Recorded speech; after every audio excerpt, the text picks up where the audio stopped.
ಕೈ ಬಿಡೇನು, ಕೈ ಬಿಡೇನು, ಆ ಮಾತು ಹೇಳಿದ ತಾ ಹೇಳಿದ ನಲ್ಲವೇ. ನಾ ಕೈ ಬಿಡೇನು, ನಾ ಕೈ ಬಿಡೇನು, ಆ ಮಾತು ಹೇಳಿದ ತಾ ಹೇಳಿದ ನಲ್ಲವೇ. ಯೇಸು ಕೈ ಬಿಡನು ದೈನಂದಿನ ಸತ್ಯವೇದ ಅಧ್ಯಯನಕ್ಕೆ ನಿಮ್ಮೆಲ್ಲರನ್ನು ಆಹ್ವಾನಿಸುತ್ತೇನೆ. ಇವತ್ತು ಸಹ ನಾವು ದೇವರ ಉದ್ದೇಶವನ್ನ ನಮ್ಮ ಜೀವಿತದಲ್ಲಿ ತಿಳ್ಕೊಳ್ಳೋದು ಹೇಗೆ, ಇದರ ಕುರಿತು ಸಹ ನಾವು ಕಲಿಯೋದಕ್ಕೆ ಹೋಗ್ತೇವೆ. ಖಂಡಿತವಾಗಿ ಈ ಮೆಸೇಜ್ ನಿಮ್ಗೆ ಆಶೀರ್ವಾದವಾಗಿರುತ್ತೆ. ನಿಮ್ಮ ಪ್ಲ್ಯಾನ್ಗಿಂತಲೂ ದೇವರ ಪ್ಲ್ಯಾನ್ ದೊಡ್ಡದು. ಆತನ ಪ್ಲ್ಯಾನ್ ಒಂದಿಗೆ ಕೋಪರೇಟ್ ಮಾಡಿ ಕೇಳಿಸ್ಕೊಳ್ರಿ, ಆಶೀರ್ವಾದ ಹೊಂದ್ರಿ, ಮನ ತಿರುಗಿಸ್ರಿ. ಆಮೇಲೆ ನಾವು ಒಂದೇ ಶರೀರದ ಅಂಗವಾಗಿದ್ದೇವೆ ಎಂದು ಮರೆಯಬೇಡಿರಿ. ಪರಸ್ಪರ ನಂಬಿಕೆಯಿಂದ ಬಲಪಡಿರಿ. ನಾವೆಲ್ಲರೂ ಒಂದೇ ಶರೀರ. ಎಲ್ಲರೂ ಗಮನ ಇಡಿ. ಪರಸ್ಪರ ನಾವು ವಿವಿಧವಾದ ಅಂಗಗಳಾಗಿದ್ದೇವೆ. ಒಬ್ಬರ ನಂಬಿಕೆಯಿಂದ ನಾವು ಇನ್ನೊಬ್ಬರ ನಂಬಿಕೆಯಿಂದ ಕಲಿಬೇಕು. ಒಬ್ಬರಿಂದ ಒಬ್ಬರು ಒಳ್ಳೆ ಪಾಠ ಕಲೀರಿ.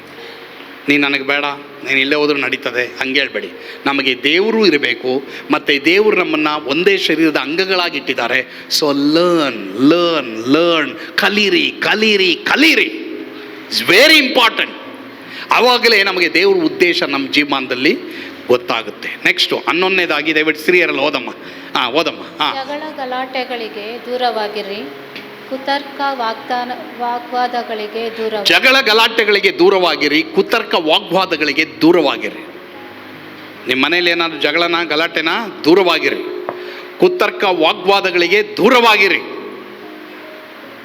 Okay, don't try to argue ಮಾಡ್ಕೊಂಡಿರಬೇಡಿ. ದೇವ್ರ ಚಿತ್ತ ನೀನು ಗೊತ್ತಾಗಲ್ಲ. ನೆಕ್ಸ್ಟು 12ನೇದಾಗಿ ಇನ್ನೊಬ್ಬ ಸ್ತ್ರೀಯರು ಓದಮ್ಮ. ಹೆಚ್ಚು ಸತ್ಯವೇದವನ್ನು ಓದು, ಆರಾಧಿಸು, ಪ್ರಾರ್ಥಿಸು, ಪರಿಶುದ್ಧನಾಗಿ ಜೀವಿಸುವುದಕ್ಕೆ ಪ್ರಯತ್ನಿಸು. ನಾನು ಹೇಳ, ಎಷ್ಟೋ ಜನ ಸತ್ಯವೇದ ಓದ್ತಾ ಇಲ್ಲ, ಬಿಟ್ಬಿಟ್ಟಿದ್ದೀರ, ಬೈಬಲ್ ಬಿಟ್ಬಿಟ್ಟಿದ್ದೀರ. ಅದಕ್ಕೆ ಯಾರು ಅಲ್ಲೆಲ್ಲೂ ಹೇಳ್ತಾ ಇಲ್ಲ. ಈ ಬೈಬಲ್, ಲಿಟ್ರಲ್ ಬೈಬಲ್ನ ಓದೋದನ್ನು ಸುಮಾರು ಜನ ಬಿಟ್ಬಿಟ್ಟಿದ್ದಾರೆ. ಯಾಕೆ ಗೊತ್ತಾ? ನೀವು ಮೊಬೈಲಲ್ಲಿರೋದನ್ನ ನೋಡ್ತಾ ಇದ್ದೀರಿ. ಮೊಬೈಲಲ್ಲಿರೋ ದೇವರ ಸೇವಕರ ಪ್ರಸಂಗಗಳನ್ನು ಕೇಳಬಾರ್ದು ಅಂತ ನಾನು ಹೇಳ್ತಾ ಇಲ್ಲ. ನೀವು ಮನ ತಿರುಗಿಸೋ ಆಗಿದ್ದರೆ, ನಿಮ್ಮ ಜೀವಿತ ಬದಲಾವಣೆ ಆಗೋ ಆಗಿದ್ದರೆ ನೋಡ್ರಿ, ಕೇಳಿಸ್ಕೊಡ್ರಿ. ಬೇಡ ಅಂತ ನಾನು ಹೇಳಲ್ಲ. ಅವರು ಹೇಳೋದು ದೇವ್ರ ವಾಕ್ಯನೇ ಅಲ್ವಾ? ಬಿಕಾಸ್ ಅವರು ಒಂದೇ ಶರೀರದ ವಿವಿಧವಾದ ಅಂಗಗಳಾಗಿದ್ದಾರೆ. ದೇವರು ನನಗೆ ಕೊಟ್ಟಿರೋ ಗಿಫ್ಟು ಅವ್ರಿಗೆ ಕೊಟ್ಟಿಲ್ಲ, ಅವ್ರು ಕೊಟ್ಟಿರೋ ಗಿಫ್ಟು ನನಗೆ ಕೊಟ್ಟಿಲ್ಲ. ಸೊ ಹೀಗಾಗಿ ಒಬ್ಬರ ಗಿಫ್ಟಿಂದ ನಾವು ಕಲಿಯೋಣ. ಬಟ್ ಆದರೆ ಪ್ರಿಯ ದೇವರ ಮಕ್ಕಳೇ, ಅದು ಬೈಬಲನ್ನು ನೀನು ಹೆಚ್ಚಾಗಿ ಓದಬೇಕು, ಆರಾಧಿಸಬೇಕು, ಪ್ರಾರ್ಥಿಸಬೇಕು, ಪರಿಶುದ್ಧರಾಗಿ ಜೀವಿಸೋಕ್ಕೆ ಪ್ರಯತ್ನ ಮಾಡಬೇಕು. ನಿಮ್ಮಲ್ಲಿ ಪ್ಲ್ಯಾನ್ ಮಾಡಿರಿ. ನೀವು ಪ್ಲ್ಯಾನ್ ಮಾಡಿರಿ. ನನ್ನ ಮನೆಯಲ್ಲಿ ನಾವು ಪರ್ಫೆಕ್ಟ್ ಇಲ್ಲ, ನಾನು ಪರ್ಫೆಕ್ಟ್ ಅಂತ ಹೇಳೋದು ಇಲ್ಲ. ನಾವೆಲ್ಲರೂ ಪರ್ಫೆಕ್ಟ್ ಆಗೋಕ್ಕೆ ಪ್ರಯತ್ನ ಮಾಡ್ತಾ ಇದ್ದೀವಿ. ಬಿದ್ದೋಗ್ಬೋದು, ಹೇಳೋಕ್ಕಾಗಲ್ಲ, ಬಿದ್ದೋಗ್ಬೋದು ಅಲ್ವಾ? ಯಾರೂ ಅಷ್ಟೇ ಕೊಚ್ಕೋಬೇಡಿ. ನಾನು ಪವಿತ್ರನ ಕೊಚ್ಕೋಬೇಡಿ. ನಾವು ನಮ್ಮ ಜೀವಮಾನದಲ್ಲಿ ಯಾವಾಗಲೂ ಜಯ ಹೊಂದ್ತಾನೇ ಇರಬೇಕು. ಕೆಲವು ಸಲ ಏನು ಮಾಡ್ತೀನಿ ಗೊತ್ತಾ? 12 ಅವರು ಇವತ್ತು ಯಾರು ಮೊಬೈಲ್ನ ಎಲ್ಲ ಸ್ವಿಚ್ ಆಫ್ ಮಾಡಿಬಿಡಿ. ಬರೋ ತಿಂಗಳು 24 ಅವರು ಮೊಬೈಲ್ ಸ್ವಿಚ್ ಆಫ್ ಮಾಡಿಬಿಡಿ. ಅದು ಬೇಡ ನಮಗೆ. ಬೈಬಲ್ಲು, ಪ್ರಾರ್ಥನೆ, ಆರಾಧನೆ, ಕುಟುಂಬವಾಗಿ ಸಮಯ ಕಳೆಯೋಣ. Plan that. ನೀನು ಆತ್ಮಿಕವಾಗಿ ಪ್ಲ್ಯಾನ್ ಮಾಡಿ. ಇಲ್ಲ ನಿನಗೆ 12 ಅವರ್ ಆಗಲ್ಲ, ನಿನಗೆ 1 ಅವರ್ ಆಗುತ್ತಲ್ಲ, 2 ಅವರ್ ಆಗುತ್ತಲ್ಲ, 3 ಅವರ್ ಆಗುತ್ತೆ. ಪ್ಲ್ಯಾನ್. Sometime you plan. ಆತ್ಮ ವಿಷಯದಲ್ಲಿ ನೀನು ಅಭಿವೃದ್ಧಿ ಹೊಂದೋ ಪ್ರಕಾರ ಎಲ್ಲ ವಿಷಯಗಳು ನೀನು ಅಭಿವೃದ್ಧಿ ಹೊಂದಿ ನೀ ಸುಕ್ಷೇಮವಾಗಿರ್ತೀಯ. ಅಂದರೆ ನಿಂಗೆ ಸಮಾಧಾನ ಇರುತ್ತೆ. ಎಷ್ಟೋ ಜನ ಇವತ್ತು ವಿಶ್ವಾಸಿಗಳಿಗೆ ವಿಶ್ರಾಂತಿ ಇಲ್ಲ. ಕಾರಣ ನಾವು ಬೈಬಲ್ ಓದ್ತಾ ಇಲ್ಲ, ಆರಾಧನೆ ಮಾಡ್ತಾ ಇಲ್ಲ, ಪ್ರಾರ್ಥನೆ ಮಾಡ್ತಾ ಇಲ್ಲ, ಪರಿಶುದ್ಧವಾಗಿ ಜೀವಿಸೋಕ್ಕೆ ಪ್ರಯತ್ನ ಮಾಡ್ತಾ ಇಲ್ಲ. ದೇವ್ರ ಉದ್ದೇಶ, ದೇವರು ನಿನ್ನ ಬಗ್ಗೆ ಉದ್ದೇಶ ಇಟ್ಟಿದ್ದಾರೆ, ನಿನ್ನ ಕುಟುಂಬದ ಬಗ್ಗೆ ಉದ್ದೇಶ ಇಟ್ಟಿದ್ದಾರೆ, ನಿನ್ನ ಕೆಲಸದ ಬಗ್ಗೆ, ನಿನ್ನ ಪ್ರೊಫೆಷನ್ ಬಗ್ಗೆ, ನಿನ್ನ ಬಿಸ್ನೆಸ್ ಬಗ್ಗೆ, ನಿನ್ನ ಸೇವೆ ಬಗ್ಗೆ ಉದ್ದೇಶ ಇಟ್ಟಿದ್ದಾರೆ. ವಾಟ್ ಈಸ್ ಗಾಡ್ಸ್ ಪ್ಲ್ಯಾನ್ ಅದು ತಿಳಿಬೇಕಾದ್ರೆ ಈ ಬೈಬಲ್ ಇಲ್ಲದೆ ತಿಳಿಯೋಕ್ಕಾಗಲ್ಲ. ಓಕೆ, ಸರಿ, ಮುಂದೆ ಹೋಗೋಣ. 13ನೇದಾಗಿ ಪುರುಷರಲ್ಲಿ ಹೋದ್ರಿ. ಓದಪ್ಪ. ಸೋಮಾರಿಯಾಗಿ ಇರಬೇಡ, ಸಮಯವನ್ನು ವೆಚ್ಚ ಮಾಡಬೇಡ, ನಿನ್ನ ಕೆಲಸವನ್ನು ನಂಬಿಗಸ್ತಿಕೆಯಿಂದ ಮಾಡು. ಪ್ರಯತ್ನ ಪಡು, ಕಷ್ಟಪಡು, ಪ್ರಯಾಸಪಡು. Very good Rajendra. ಎಷ್ಟೋ ಜನ ಸೋಮಾರಿಗಳಾಗಿದ್ದೀರ. ಸಮಯವನ್ನು ವೆಚ್ಚ ಮಾಡಬೇಡ್ರಿ. ನಿನಗೇನು ಕೆಲಸ ಕೊಟ್ಟಿದ್ದಾರೋ ನಂಬಿಗಸ್ತಿಕೆಯಿಂದ ಮಾಡು. ಪ್ರಯತ್ನ ಪಡು, ಕಷ್ಟಪಡು, ಪ್ರಯಾಸ ಪಡು. ನಾನು ಪ್ರತಿ ವಾರ ಪ್ರಸಂಗ ರೆಡಿ ಮಾಡ್ತೀನಿ. ಕೆಲವು ಸಲ ಶುಕ್ರವಾರದವರೆಗೂ ಆಗುತ್ತೆ ಈ ಪ್ರಸಂಗ ರೆಡಿ ಮಾಡೋಕ್ಕೆ. ನೆನ್ನೆವರೆಗೂ ಆಯಿತು, ಸೋಮವಾರದಿಂದ. ಮಂಡೇ ಟು ಫ್ರೈಡೇ ಮಾಡಿದ್ದೀನಿ. ಸಾಟರ್ಡೇನೂ ನನಗೆ ಇದನ್ನು ಕರೆಕ್ಟಾಗಿ ನಾನು ಮಾಡೋಕ್ಕೆ ಪ್ರಯತ್ನ. ದೇವರು ಇಮ್ಮಡಿಯಾದ ಮಾನಕ್ಕೆ ಯೋಗ್ಯರೆಂದು ಎಡಿಸ್ತಾರಂತೆ. ಕಷ್ಟಪಡಬೇಕಮ್ಮ, ಸುಮ್ಮನೆ ಬಂದ್ಬಿಡಲ್ಲ. ಮಕ್ಕಳು, ನಿಮ್ಮ ತಂದೆ ತಾಯಿಗಳು ಕಷ್ಟಪಡ್ತಾರೆ, ನೀವೇನು ಮಾಡ್ತೀರಾ? ಮನೆಯಲ್ಲಿ ಒಂದು ತಟ್ಟೆ ತೊಳೆಯ ಕಳ್ತೀರಾ? ಮನೆಯಲ್ಲಿ ನೀವು ಮಲಗಿರೋಂಥ ಬೆಡ್ಶೀಟ್ನ ತೆಗೆಯ ಕಳ್ತೀಯಾ? ಚಿಕ್ಕ ಮಕ್ಕಳು ಎಲ್ಲರೂ ಗಮನ ಇಡಿ. ನಿಮ್ಮ ಮನೆಯಲ್ಲಿ ಒಂದು ಚೂರು ಗುಡಿಸ ಕಳ್ತೀರಾ? ತಿಂದಿರ ತಟ್ಟೆ ತೊಳೆಯ ಕಳ್ತೀರಾ? ನಿಮ್ಮ ಅಪ್ಪ ಅಮ್ಮ ತೊಳಿಬೇಕಾ?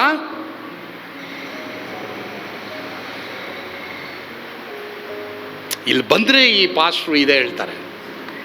ಒಂದಲ್ಲ ಒಂದು ದಿನ ನೀನೇ ಹೇಳ್ತೀಯ, ನಮ್ಮ ಪಾಸ್ಟ್ರು ಹೇಳಿದ ಮಾತು ಕೇಳಿದರೆ ಭಾಳ ಚೆನ್ನಾಗಿತ್ತು ಅಂತ ನೀನೇ ಹೇಳ್ತೀಯ. ಹಲ್ಲೆಲೂಯಾ. ನಿಮ್ಮ ಅಪ್ಪ ಅಮ್ಮ ಎಷ್ಟು ಕಷ್ಟಪಡ್ತಾರೆ ಗೊತ್ತಾ ಮಕ್ಕಳೇ? ಹಲೋ,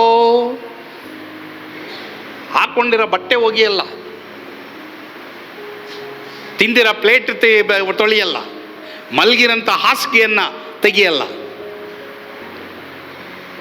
ಕಾಲಿನಲ್ಲಿ ತೊಗೊಂಡ್ಬಿಡ್ರಂಥ ಧೂಳನ್ನು ಗುಡಿಸಲ್ಲ. ಸೋಮಾರಿಯಾಗಿರಬೇಡ. ನಿನ್ನ ಕೆಲಸವನ್ನು ನಂಬಿಗಸ್ತಿಕೆಯಿಂದ ಮಾಡು, ಪ್ರಯತ್ನ ಮಾಡು, ಕಷ್ಟಪಡು, ಪ್ರಯಾಸ ಪಡು. ಪರ್ಫೆಕ್ಟ್ ಆಗಿರೋಕ್ಕಾಗಲ್ಲ, ಬಟ್ ಪ್ರಯಾಸ ಪಡಬೇಕು. ದೇವ್ರ ಪ್ರಯಾಸ ನೋಡ್ತಾರೆ. ನಿನ್ನ ಕೃತ್ಯಗಳನ್ನು, ತಾಳ್ಮೆಯನ್ನು, ಪ್ರಯಾಸವನ್ನು ನಾನು ಬಲ್ಲೆನು ಅಂತ ದೇವರು ಹೇಳ್ತಾರೆ ಪ್ರಿಯರೇ. ಸೊ ಹೀಗಾಗಿ ಪ್ರಯಾಸ ಪಡ್ರಿ. Try try try. We may fail. ಈ ಬಲ್ಬನ್ನು ಕಂಡಿಡಿದಂಥ ವ್ಯಕ್ತಿ, ವಿಜ್ಞಾನಿ ಯಾರು, 1000 times ಫೇಲ್ ಆದನಂತೆ, ಆಮೇಲೆ ಕಂಡಿಡಿದಂತೆ. ನೀನು ಫೇಲ್ ಆಗಿದೆಯಾ? I don't know how many of you are failed. ನಾನು ಸ್ಕೂಲ್ ಬಗ್ಗೆ ಹೇಳ್ತಾ ಇಲ್ಲ. ನಿಮ್ಮಲ್ಲಿ ಎಷ್ಟು ಜನ ನೀವು ಟ್ರೈ ಮಾಡಿದ್ದೀರಾ? You have failed. Don't worry. Failure is not final. Failure final ಅಲ್ಲ. Don't worry. ದೇವ್ರೆ, I have done this mistake. ನಾನು ಈ ಮಿಸ್ಟೇಕ್ ಮಾಡಿಬಿಟ್ಟೆ, ನನ್ನ ಕ್ಷಮಿಸು ದೇವರೇ, ನನಗೆ ಇನ್ನೊಂದು ಆಪರ್ಚುನಿಟಿ ಕೊಡು. ನಾನು ನಂಬ್ತೀನಿ ಪ್ರಿಯರೇ, ಈ ಸಂದೇಶದ ಮೂಲಕವಾಗಿ ನೀವು ಆಶೀರ್ವದಿಸಲ್ಪಟ್ಟಿದ್ದೀರ ಎಂಬುದಾಗಿ. ನಿಮ್ಮ ಸಂಪೂರ್ಣ ಹೃದಯವನ್ನು ದೇವ್ರಿಗೆ ಒಪ್ಪಿಸ್ಕೊಡ್ರಿ. ಬೈಬಲ್ ಓದ್ರಿ, ಪ್ರಾರ್ಥನೆ ಮಾಡ್ರಿ, ಆತನಿಗೆ ವಿಧೇಯರಾಗ್ರಿ. ಖಂಡಿತವಾಗಿ ಯೇಸು ಆತನ ದೊಡ್ಡ ಉದ್ದೇಶ ನಿಮ್ಮ ಜೀವಮಾನದಲ್ಲಿ ನೆರವೇರಿಸ್ತಾರೆ. ಆಮೇಲೆ ಪ್ರಾರ್ಥಿಸೋಣ. ನಮ್ಮನ್ನು ಬಹಳವಾಗಿ ಪ್ರೀತಿ ಮಾಡುವಂಥ ನಮ್ಮ ಸ್ವರ್ಗೀಯ ತಂದೆ ಆದ್ದೇವ್ರೆ, ನಿಮಗೆ ಸ್ತೋತ್ರ ಸ್ವಾಮಿ. ಅಪ್ಪ, ನಿನ್ನ ಉದ್ದೇಶ ದೊಡ್ಡದು ಸ್ವಾಮಿ. ಇವತ್ತು ಯಾರ್ಯಾರು ಅಪ್ಪ ನಿನ್ನ ಉದ್ದೇಶ ನನ್ನ ಜೀವಮಾನದಲ್ಲಿ ನೆರವೇರಲಿಲ್ವೇ, ಅದಕ್ಕೆ ನನಗೆ ಸಮಾಧಾನ ಇಲ್ಲ, ಸಂತೋಷ ಇಲ್ಲ ಎಂಬುದಾಗಿ ದೇವರೇ ಮಾನಸಾಂತರಪಟ್ಟು ಪಾಪಗಳಿಗೆ ಪಶ್ಚಾತ್ತಾಪಪಟ್ಟು ನಿನ್ನ ಕಡೆಗೆ ತಿರುಗ್ತಾ ಇದ್ದಾರೋ ಅವರೆಲ್ರಿಗೂ ನೀ ಕೃಪೆ ತೋರಪ್ಪ. ನಿನ್ನ ಅತಿ ಅಪ್ರಮೇಯವಾದಂಥ ಉದ್ದೇಶ ಅವ್ರ ಜೀವಮಾನದಲ್ಲಿ ನೆರವೇರಲಿ ಅಪ್ಪ. ಯೇಸುವಿನ ಹೆಸರಿನಲ್ಲಿ ಪ್ರಾರ್ಥಿಸ್ತೇವೆ ಸ್ವಾಮಿ. ಆಮೇನ್. ಕರ್ತನು ಸಹ ತಾನೇ ನಿಮ್ಮೆಲ್ಲರನ್ನ ಆಶೀರ್ವಾದ ಮಾಡಲಿ. ಸ್ವರ್ಗದ ಆನಂದ ನಿಮ್ಮೆಲ್ಲರನ್ನು ತುಂಬಿ ತುಳುಕಲಿ. Amen. God bless you.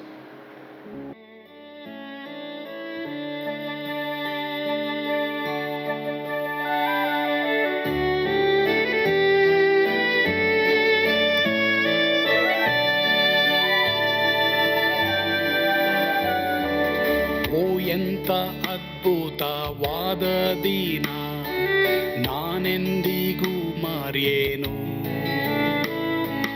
ಪಾಪಂಧಕಾರದೊಳ್ ಅಲೆದೇನ, ರಕ್ಷಕನ ಕಂಡೇನು. Komala ಕರುಣೆಯುಳ್ಳ Yesu N ಕೊರತೆ ನೀಗಿದ. ಕತ್ತಲೆ ಹೋಯಿತು, ಜ್ಯೋತಿಯು ಮೂಡಿತು, ನಾನೀಗ ಧನ್ಯನಾದೆ. ಸ್ವರ್ಗದ ನಂದ ಎನ್ನಾತ್ಮ ತುಂಬಿತು. ಶಿಲುಬೆನಾದ ಎನ್ ಸ್ವಸ್ಥ ಕೈದನು. ಎನ್ ಪಾಪ ತೋಳೆದ, ಈರುಳ ದಿನಕ್ಕೆ ತಿರುಗಿದ. ಸ್ವರ್ಗದ ನಂದ ಎನ್ನಾತ್ಮ ತುಂಬಿತು.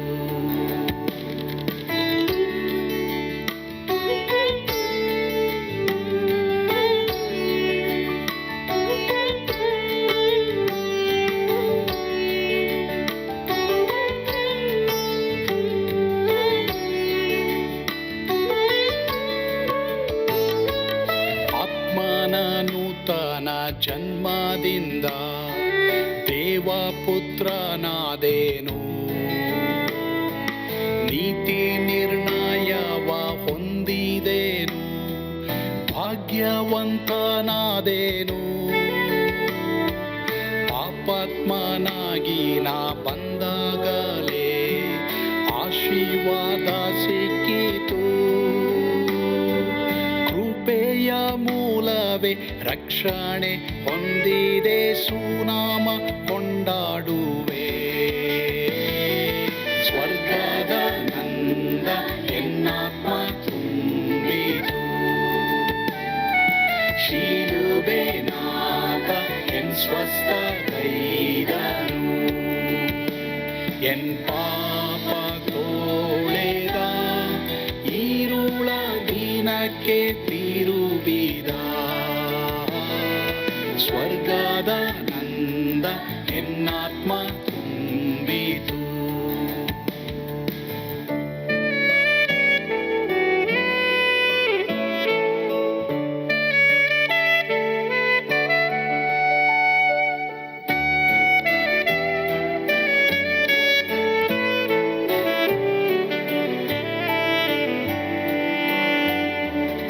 ಅನಂತ ನಿರೀಕ್ಷೆ ಏನಾಗಿದೆ, ಕಾಲವು ತೀರಲಾಗಿ. ಸ್ವರ್ಗದ ಭವ್ಯ ಪೀಡಾರದಲ್ಲಿ ನಿತ್ಯವಾಗಿ ಇರುವೆ. ಶಿಲುಬೆ ನನಗೆ ಆಶ್ರಯವೇ, ನಂಬಿಕೆಗಾಧಾರವೇ. ನಿತ್ಯ ಐಶ್ವರ್ಯವ ದಿವ್ಯಾಶೀರ್ವಾದವ ಕರ್ತ ಇವನೇ ನಗೆ. ಸ್ವರ್ಗದ ನಂದ ಎನ್ನಾತ್ಮ ತುಂಬಿತು. ಶಿಲುಬೆನಾಥ ಎನ್ ಸ್ವಸ್ಥಗೈದನು.